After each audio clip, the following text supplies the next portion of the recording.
तो मुझे तो लगता है ये कोई बदला ले रहे हैं पंजाब से।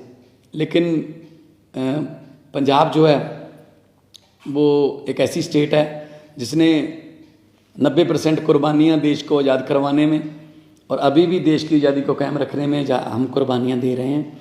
तो ऐसा पंजाब के साथ अन्याय जो है वो अच्छा नहीं है। और हम जब डिमांड फॉर ग्रांट्स बजट पे डिबेट चलेगी तो हमारे जो साथी सांसद हैं राज्यसभा में, हम ये बातें माननीय वित्त मंत्री जी को याद कराएंगे कि पंजाब को आप देश का हिस्सा मानो, पंजाब को देश में से मनफी नहीं कर सकते, क्योंकि पंजाबी हैं जो पूरे देश को खाना भी खिलाते हैं, पंजाबी हैं जिन्होंने हरा इनकलाब ला के देश को अनाज के मामले में जो आत्मनिर्भर बनाया था। तो अब उनको ऐसे छोड़ना, लावार छोड़ना अच्छी बात नहीं।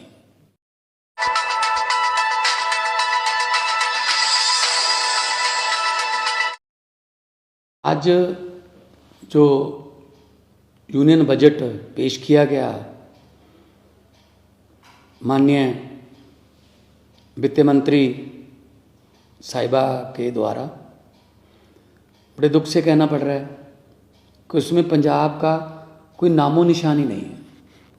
इससे पहले 26 जनवरी की झांकी पंजाब की गायब थी, रिपब्लिक डे से पंजाब गायब था, अब देश के बजट से पंजाब गायब है। ये समझ नहीं आती कौन सा बदला ले रहे हैं ये पंजाबियों से। हमने, क्योंकि बॉर्डर स्टेट है, हमने 1000 करोड़ रुपए की मांग की थी कि बीएसएफ उनको अपग्रेड करने के लिए, मॉडर्नाइजेशन करने के लिए बॉर्डर की, क्योंकि ड्रोन वगैरह बहुत आते हैं, एंटी ड्रोन सिस्टम लॉन्च करने के लिए, उसका नाम भी नहीं लिया गया। हमने प्री बजट जो डिमांड्स मांगते हैं राज्यों से, हमने उसमें मेंशन किया था कि वंदे भारत श्री अमृतसर साहब से और बठिंडा से जो है दिल्ली के लिए, उसका नाम भी नहीं लिया गया। जब मैं बतौर मेंबर पार्लियामेंट वहाँ लोकसभा में था तो मैंने एक आइडिया दिया था जो कि रेलवे मंत्री साहब ने एक्सेप्ट भी किया था कि रिलीजियस टूरिज्म के लिए बहुत एक 5 तख्तों को जोड़ने वाली एक ट्रेन चले, जो अभी तो जो श्री अमृतसर से नांदेड़ साहब जाती है उसकी 2-2 महीने की बुकिंग है। अगर आप श्री अकाल तख्त साहब से तख्त श्री केसगढ़ साहब तक, अगला पड़ाव जो है तख्त श्री पटना साहब तक, उससे अगला पड़ाव तख्त श्री हजूर साहब नांदेड़, उससे अगला पड़ाव जो है वो तलवंडी साबो का हो और वापस फिर अकाल तख्त साहब।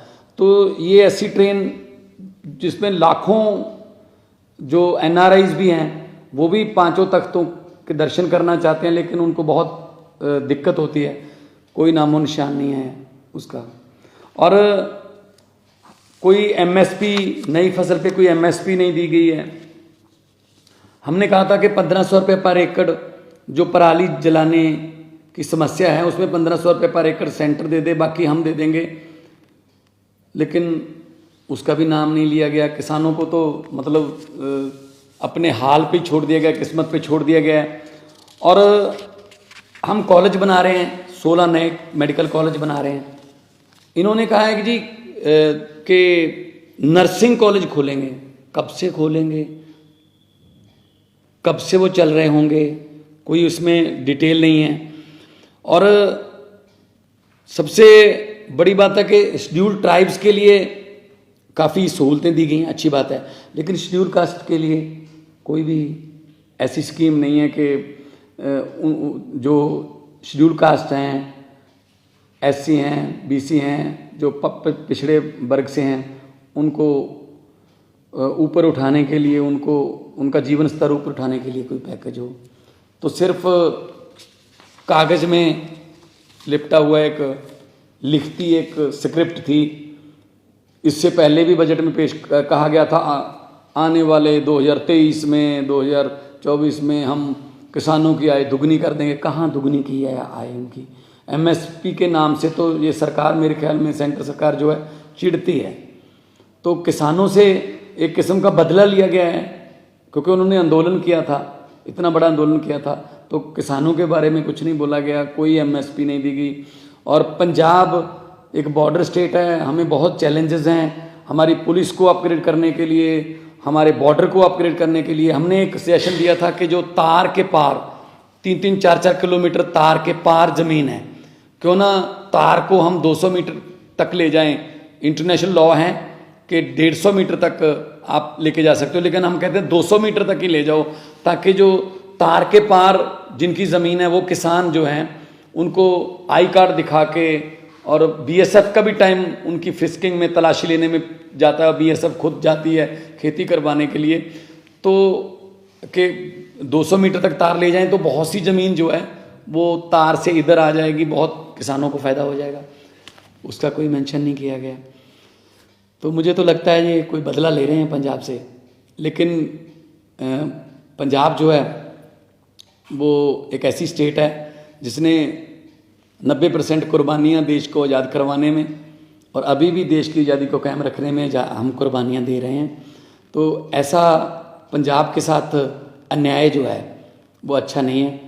और हम जब डिमांड फॉर ग्रांट्स बजट पे डिबेट चलेगी तो हमारे जो साथी सांसद हैं राज्यसभा में, हम ये बातें माननीय वित्त मंत्री जी को याद कराएंगे कि पंजाब को आप देश का हिस्सा मानो, पंजाब को देश में से मनफी नहीं कर सकते, क्योंकि पंजाबी हैं जो पूरे देश को खाना भी खिलाते हैं, पंजाबी हैं जिन्होंने हरा इनकलाब ला के देश को अनाज के मामले में जो आत्मनिर्भर बनाया था, तो अब उनको ऐसे छोड़ना, लावार छोड़ना अच्छी बात नहीं। सी बिलगा न्यूज़ ऑनलाइन चैनल, साडे इस चैनल नूं वध तो वध सबसक्राइब करो ताकि साडीआं वीडियोज़ दा नोटिफिकेशन तुहाडे तक लगातार पहुंचदा रहे। धन्नवाद।